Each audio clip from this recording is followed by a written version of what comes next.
This is something we could see a lot more of around here the next few days, roving rallies in support of President Trump.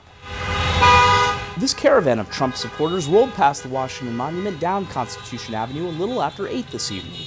It ran about 20 cars deep. Its participants drove around the White House complex, demanding, in their words, a fair election. This comes just a few days before an event that's been talked about a lot online. People who voted for the president and have not accepted the results of the election say they are planning to gather at Freedom Plaza Saturday at noon. The event's been billed the Million MAGA March. DC police told us they're aware of the gathering. Still, we don't know how many people will attend.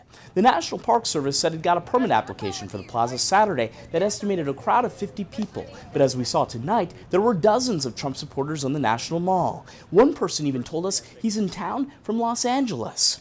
Now, websites like Eventbrite and Facebook have shut down pages promoting the event, but on Parler, a social media site popular with conservatives, we found posts from people figuring out the best places to park downtown. We should point out there are rallies being planned all across the country in support of President Trump. There's one even being organized in Annapolis at the Maryland State House. John Henry, WUSA 9.